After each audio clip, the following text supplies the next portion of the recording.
Almighty God, who in your infinite wisdom and providential goodness have appointed the offices of leaders and parliaments for the welfare of society and the just government of humanity. We beseech you to look upon with abundant favor these your servants, whom you have been pleased to call to the performance of such important trust in this land. Let your blessings set upon them here assembled, and grant that they may, as in your presence, treat and consider all matters that come under deliberation in so just and faithful a manner as promote your own glory and to advance the good of those interests you have committed to their charge. Amen. Amen.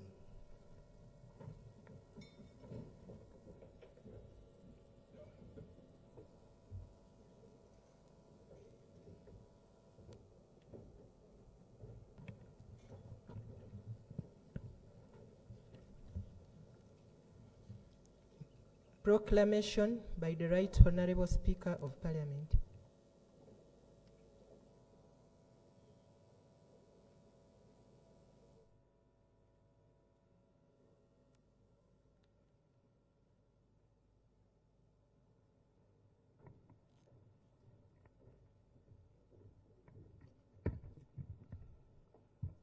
Whereas Article 101, Sub-Article 1 of the Constitution of Uganda mandates His Excellency the President at the beginning of the session of Parliament to deliver to Parliament an address on the state of nation. Aware that His Excellency the President of Republic of Uganda has, in accordance with Article 101, Sub-Article 1, indicated to the Speaker of Parliament his intention to address Parliament on State of Nation address on Wednesday, 7th June 2023. Now, therefore, in accordance with Rule 17(1) of the Rules of Procedure, I hereby proclaim that Parliament shall sit at Kololo Ceremonial Grounds on Wednesday, 7th June 2023 at 14 hours to receive the address of His Excellency the President of Uganda and the State of Nation, and Kololo Ceremonial Grounds to be the precincts of Parliament for the above mentioned purpose, given under my hands and at Parliament House, Kampala, on 7th day June 2023 by the Speaker of Parliament, Anita Annette Among.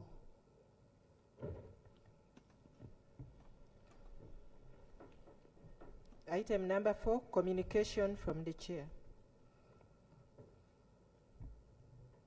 Your Excellency, the President of the Republic of Uganda, the First Lady and the Honorable Minister of Sports, Mama Janet Kataha Museveni,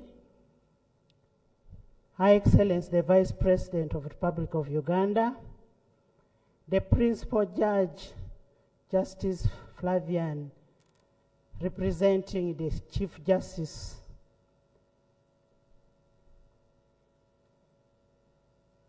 the Deputy Speaker of Parliament, Honorable Thomas Taeva, His Lordship, the Deputy Chief Justice, the Vice Chairperson of NRM Party, the visiting speakers, and the heads of the national legislatures of our Eastern African countries, the Right Honorable Prime Minister of Uganda and leader of government business, the leader of opposition in Parliament, cabinet ministers, ministers of state, the Justice of Court of Judicature, Your Excellencies, the ambassadors, the High Commissioners, and the heads of diplomatic mission, my colleagues, the members of Parliament, and members of Parliament of other parliaments like DRC, the delegation from the Buganda Kingdom, led by OHT Professor Twaha, the traditional and cultural leaders, the senior public servants, distinguished guests, ladies and gentlemen. Before I can say anything, I want to introduce the traditional leaders that are around. The traditional leaders, we have the Emormor of Teso, that is His Royal Highness Sande Paul Emolot. Can you just wave to the President? We have the Prime Minister of Busoga Kingdom, and that is Dr. Mubawala. You're most welcome. We also have the first Deputy Katikiro of Buganda Kingdom, Alhaji Twaha Kawase Kigongo. We have His Royal Highness Obara Robert King of Bwigwe. Your Excellency, allow me to introduce my colleagues, the visiting speakers. We have the Right Honorable Joseph Intakuri Mana, that is the Speaker of the East African Legislative Assembly. You're most welcome. We have Honorable Emmanuel Bugingo. He's a Chairman of Committee of Foreign Affairs and Cooperation in the Parliament of Rwanda. Welcome, thank you so much for coming. We also have Right Honorable Saguma. He is the second Vice President of the Senate of Democratic Republic of Congo. Most welcome. We also have a delegation of members of Parliament from Congo. Can you just stand up and wave? We have a big delegation from there. You're most welcome. Honorable members, I want to welcome you to this special sitting of Parliament, which marks the official opening of the third session of 11th Parliament. We are profoundly honored and immensely privileged to host His Excellency the President at today's sitting, during which we will receive the address on a state of nation, and this is in furtherance to Article 101, Sub-Article 1 of the Constitution of Republic of Uganda, 1995. Your Excellency and Mama Janet, you're most welcome to Parliament of Uganda. Honorable members and distinguished guests, we are happy to report that Parliament has continued to make significant milestones in promoting the peace, order, development, and good governance in the country as it is envisaged in Article 79, Sub-Article 1 of the Constitution of Republic of Uganda, through its performance in the mandate that is given to the legislature of oversight, legislation, representation, and appropriation. Your Excellency and honorable members, during the second session, we regrettably lost two members of Parliament of 11th Parliament. We lost Honorable Patrick Okabe, a former member of Parliament of Serere County.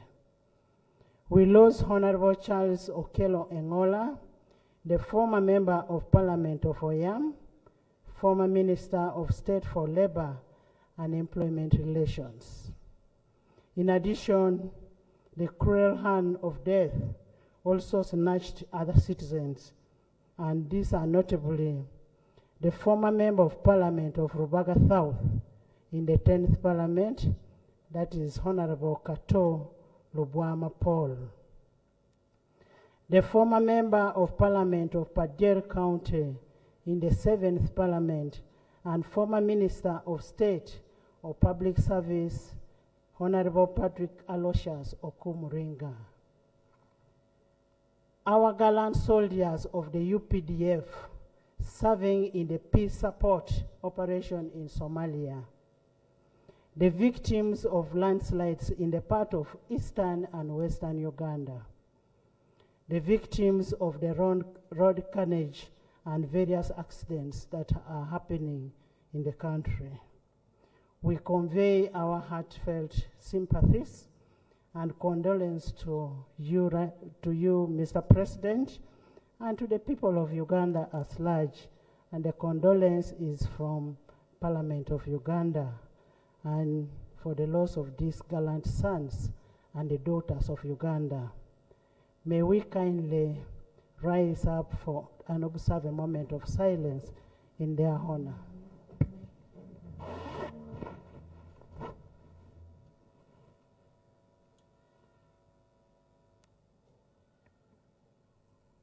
May their souls rest in eternal peace.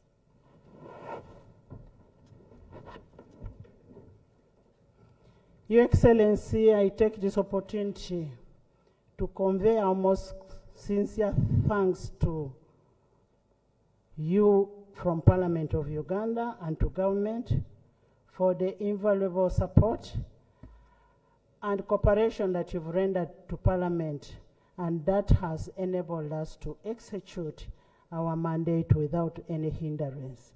We are sincerely grateful, Your Excellency. Thank you so much. Your Excellency, as a people-centered Parliament, we reiterate our commitment to work for the people of Uganda in a coordinated manner with the other arms of government for the good of the people and the generations to come.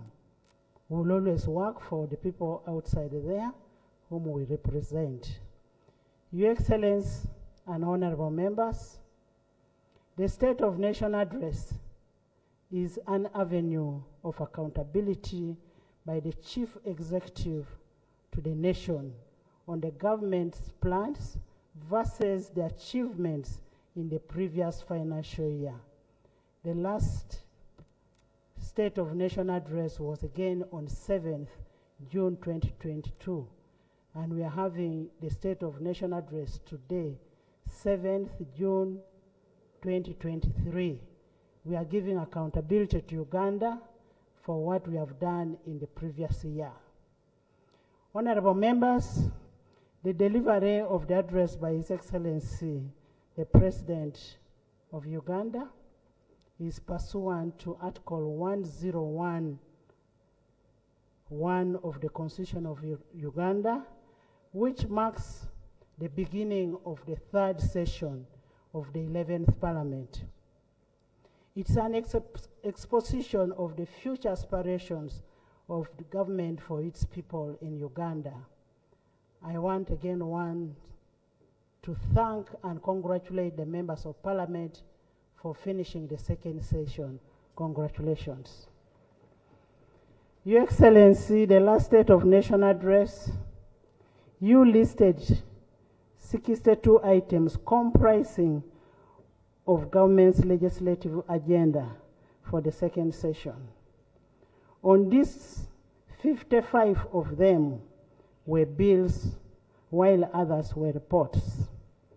I wish to report that only 17 bills out of the planned 55 bills were actually introduced, representing barely 31% of what was presented.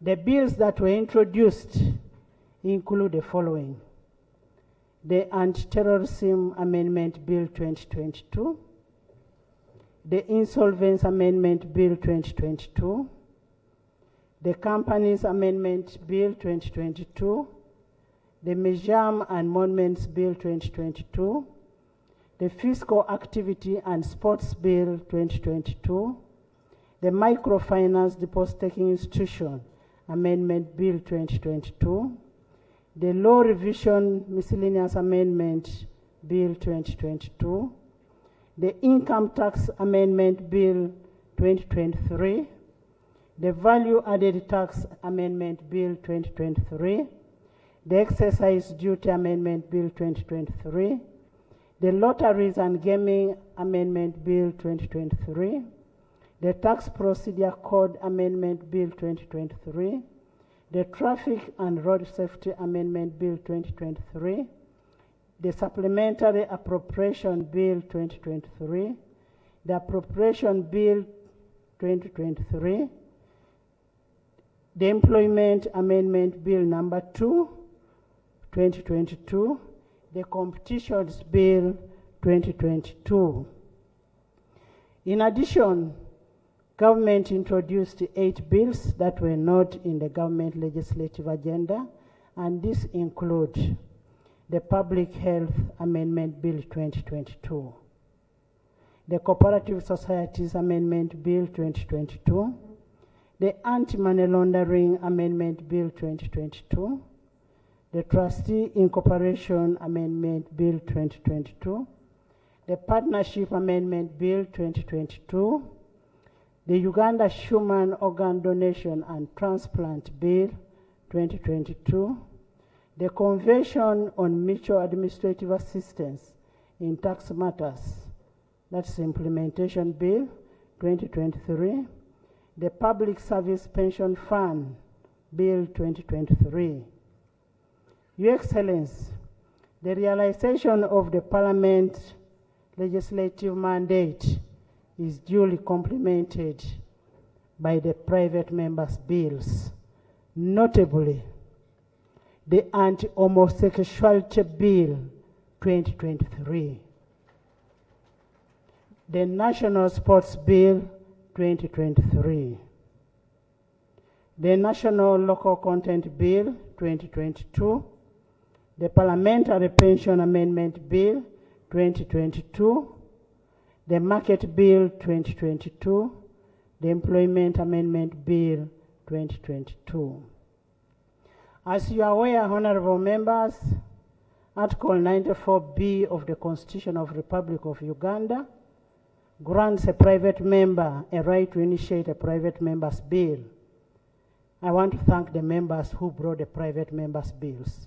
It's your right. This Parliament is committed to ensuring that the members exercise their right to complement government in legislation without any hindrance, and will always work in consultation with the government whenever we have a bill that is coming on the floor. Your Excellency and honorable members, the government's legislative agenda is usually aimed at aiding the attainment of specific policy and development targets of government. I therefore urge you, the leader of government business and the government chief whip, to ensure that the third session witnesses a better achievement of the government's legislative agenda, better than what we had in the second session. Your Excellency, as part of our accountability as legislature, I wish to report during the session of the 11th Parliament, we have held 105 sittings. We have enacted 38 bills. We have passed 39 resolutions, of which 10 were to grant leave to private members to introduce private members' bills. We've adopted 67 reports, concluded 3 petitions, debated 73 ministerial statements. We have considered 7 statements from members.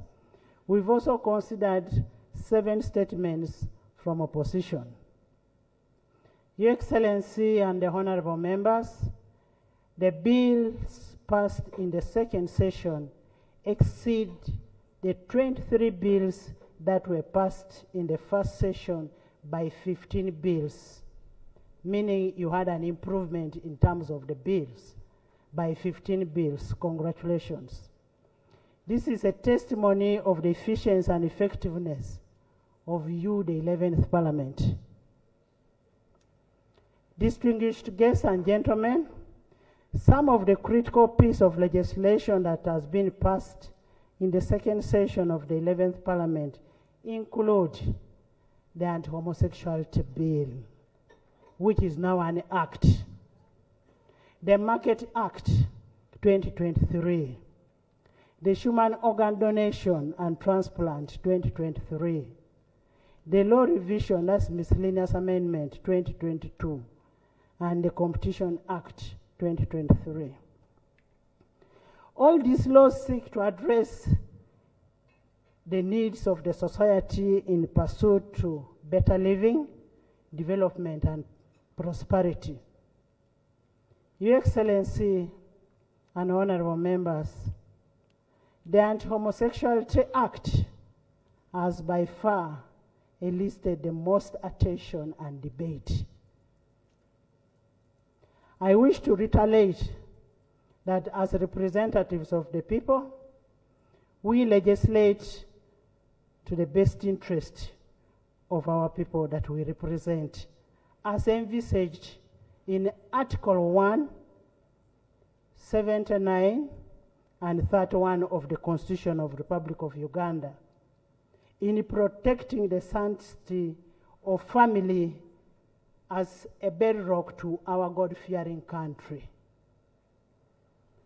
Honorable members, we want to thank you for standing firm in defending our cultures, our values, and the traditions as per the aspirations of our people and prescribed in Objective 19 and 24 of our national objectives and direct principles of policy state.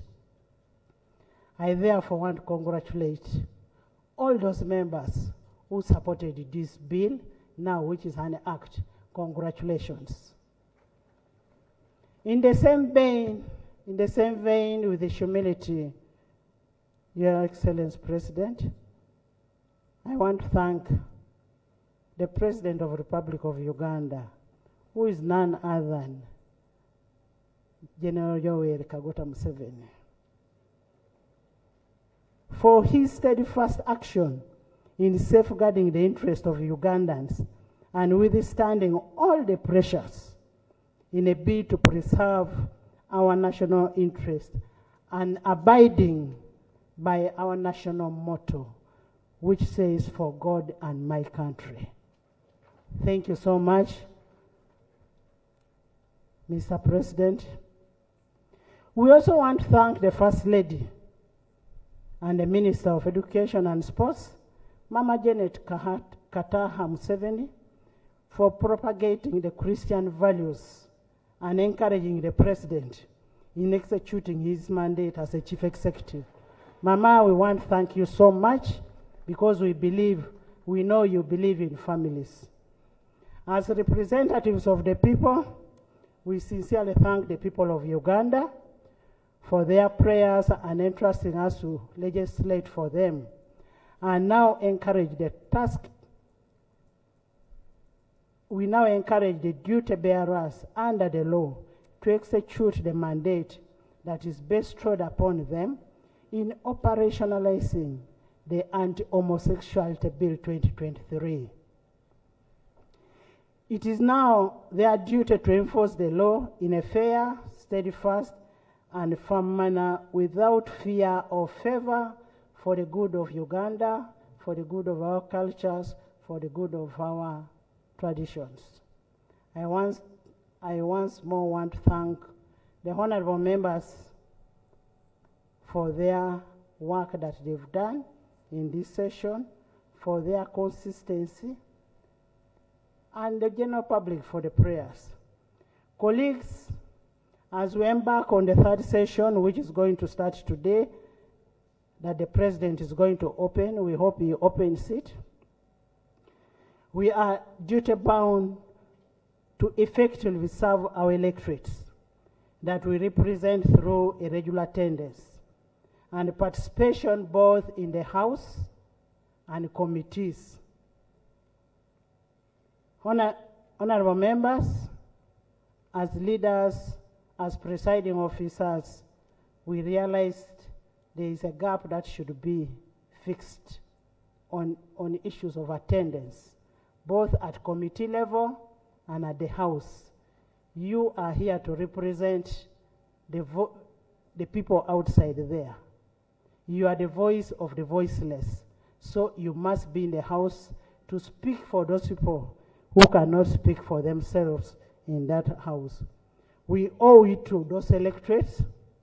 As a people-centered parliament, we will play our role to ensure that we will do all it takes for our people. Honorable members, Rule 1871 of the Rules of Procedure requires the designation of members of sectoral committees at the beginning of every session.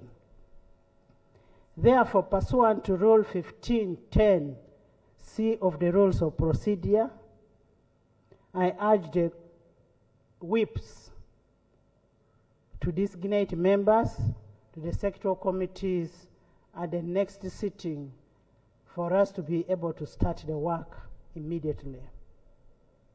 Distinguished guests and gentlemen, ladies and gentlemen, our expectation of the third session remains as high as ever, and we urge all the members and staff of Parliament to exercise diligence, dedication, and work at all times for us to achieve what we want to achieve in the third session. Honorable members, I would like to remind you on Rule 10(4)(a) of our Rules of Procedure that states,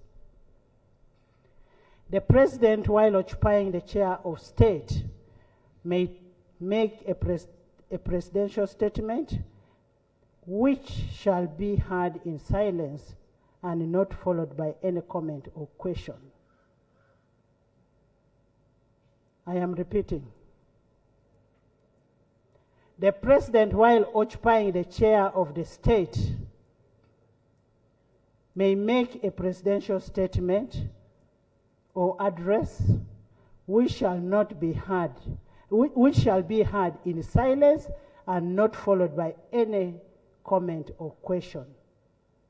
I therefore implore you to abide by the rules so that we all benefit from His Excellency's address.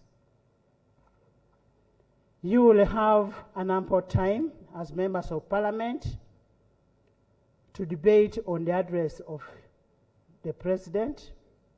Similarly, the leader of opposition will have an opportunity to give a reply on the State of Nation address. So we'll hear from the President and we'll listen in silence. I say all this for God and my country.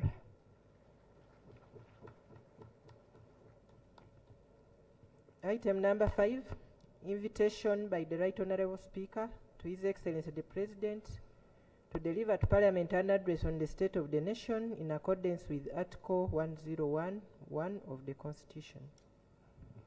Your Excellency the President of the Republic of Uganda, it is your mandate under Article 101, Sub-Article 1 of the Constitution of Uganda, 1995, to deliver to the country a State of the Nation address, the purpose of which this House has convened here today.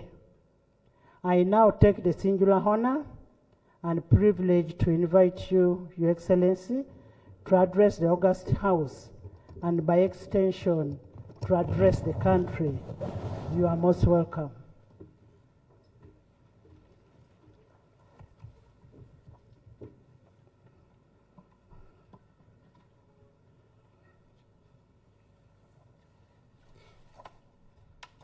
The Right Honorable Speaker of Parliament, His Lordship the Chief Justice, the Deputy Speaker, His Lordship the Deputy Chief Justice, the Prime Minister, Deputy Prime Ministers, Honorable Ministers, Honorable Members of Parliament,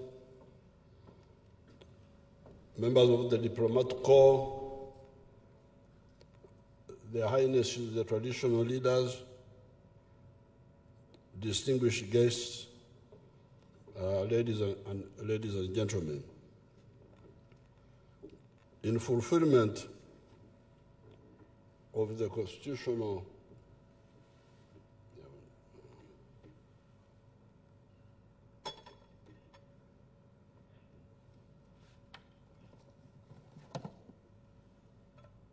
Kachai Kayamba.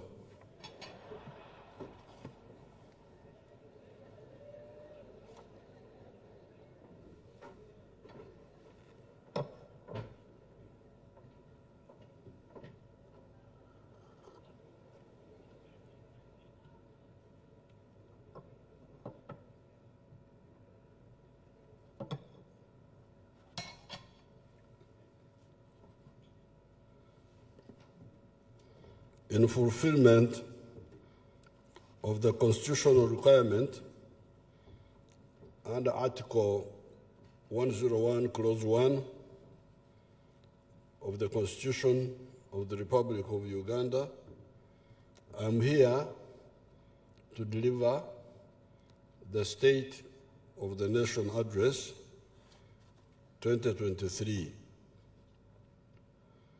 Madam Speaker, since my last address, a number of Ugandans have departed from this earth, some of whom are the late General Eri Tumwine, former Minister of Security and Senior Advisor to the President on Security, the late Justice Ruby Opio Aweri, former Judge of the Supreme Court of Uganda, the late Dr. Paul Kawanga Semogere, former President of the Democratic Party, the late Honorable Charles Okere Ngola, former State Minister for Labor, the late Bishop Patrick Okabe, former Member of Parliament for Serere County, the late Keith Mhakanzi, former Permanent Secretary, Office of the President, the people who have died in the landslides, in the floods, and our soldiers who died in Somalia. I want to thank Right Honorable Speaker. She has already asked you to stand up to show respect to the departed, so I will not repeat it. That one is already done.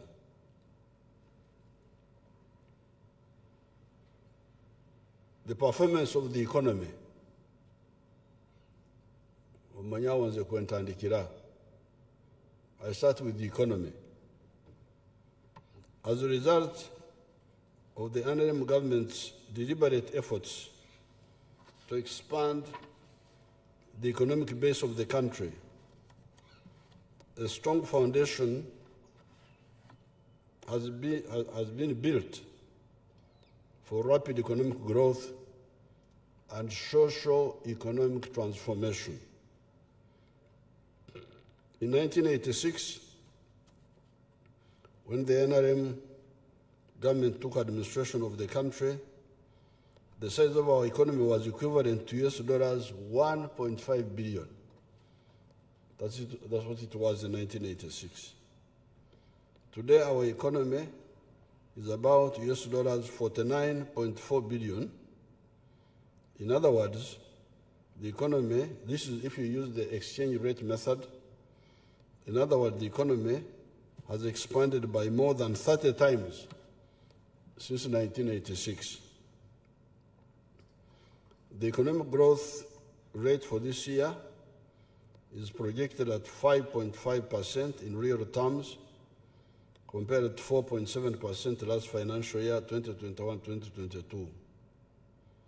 Over the next 5 years, the economy is projected to grow at an average rate of 6.57% per year. But these are the growth rates of the Ministry of Finance. I believe we can grow faster than this. You know, I don't always agree with that Ministry of Finance. And I will say so, I will tell you why later in this very speech. This growth will arise from, one, economic stability as a result of low inflation, two, establishment of more manufacturing plants, factories, Ugandans, when you hear plants, don't think they are talking about crops. Plants in this English of theirs mean factories. I don't know why they call them plants. Amakorero. Continued implementation of the parish development model for support to small and medium-scale enterprises through Emyoga circles, the youth and women funds and other initiatives. 5, increased oil and gas sector activities. And 6, growth in regional trade and the positive impact of the continued recovery of the economies of in the Middle East, Asia, Europe, and the USA, which provide markets for our exports. Therefore, by the end of the financial year 2023-2024, Uganda's GDP is projected to grow up to 207.22 trillion shillings, which is equivalent to $55.2 billion. If you put it in PPP method, purchasing power parity method, this would mean an economy of $156.7 billion. This in turn is projected to grow our GDP per capita to USD dollars 1,186, up from US dollars 1,096 in financial year 2022-2023, this one where we are now. Inflation. The prices of domestic goods and services have come down compared to what they were 1 year ago. To take a few examples, the price of edible oil has reduced from shillings 10,079 per litre in March 2022 to shillings 9,556 per litre in March